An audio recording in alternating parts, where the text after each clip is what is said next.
Tim, good to meet you. How are you doing? Very good, great to be here. Fantastic. Welcome to the Oracle Red Bull Racing Museum. What it's like to be here?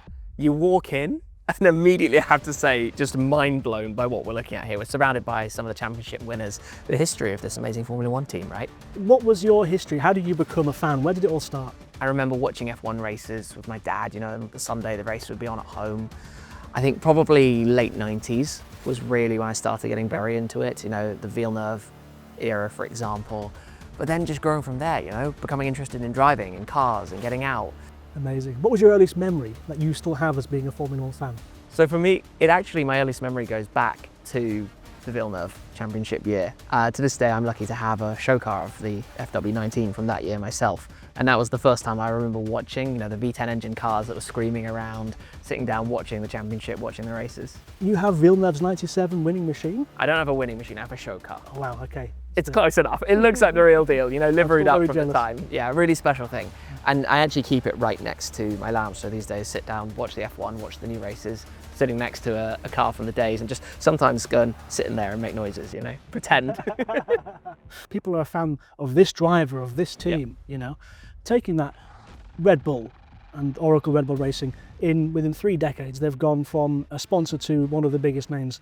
What do you think defines the Oracle Red Bull Racing approach to motorsport and to Formula One? I mean, what we see right now, right, the nature of being at the top of the podium for most of the last couple of years demonstrates the power of what they've been able to create and the racing, you know, pedigree and prowess and Max Verstappen's results.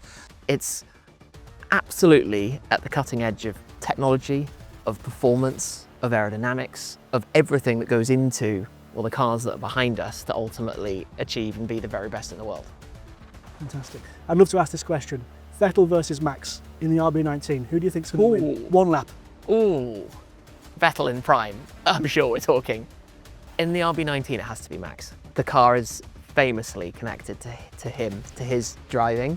In a completely neutral car that I think neither has ever experienced before, that would be a real showdown. I love it. I love it. Okay. Let's talk about the RB19 right behind us. One of the most successful Formula One cars of all time.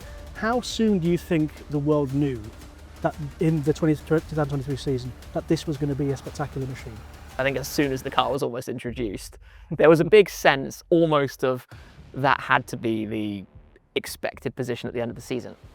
If you look at it, if you look back a little bit at this, right, I don't think anybody expected the car to completely dominate in the way that it did through the 2023 championship season, but there was certainly a kind of this is the car. So let's talk about the RB19 a little bit more.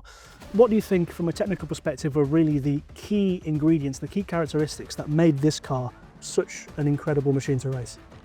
I think it's building on the basis that was already existing, right? It's always fascinating, I think, from the outside to try and understand what can be done with these cars, because obviously the goal is to build the best within the rules and the regulations that are set. So it's always looking for these new minor improvements that just slightly increase the aerodynamic balance, help with weight distribution, help with whatever it is to ultimately have the fastest car possible.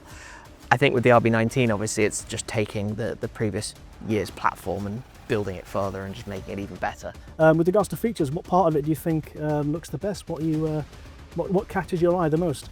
The amazing thing with the model, right, the Agostini RB19, is how you're looking at this exact replica match to the car that's also here in the museum. Every element of it, down to the proportions, the shapes, the surfaces, the finishing, the livery that it wears. It's that recreation of what you normally watch racing on television, we're lucky to see sitting right behind us, but that you can have at home. Fantastic. And you build some of our models, you are familiar with the Agostini service.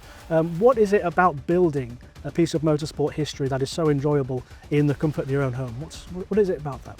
The first that I built was back in 2020 when we were all stuck at home. I built the Ford GT, which again is a huge part of motorsport history, linking back to the 1960s and the 24 Hours of Le Mans. And going through the motions, I always enjoy seeing that transition, right, from the original parts to the finished product, to go through, putting it all together, understanding even what's happening underneath, building the engine, building the different components, building all of the different parts of the car, and growing, creating something that, you know, takes the work, gives you the satisfaction when you get to the end that you've been able to build it. Fantastic. And you're looking forward to building the RB19 as well? You bet. Just getting started. One last question I'd like to ask. Anywhere in the world, any circuit, any conditions, you get to drive the RB19. Where are you going? No pressure then.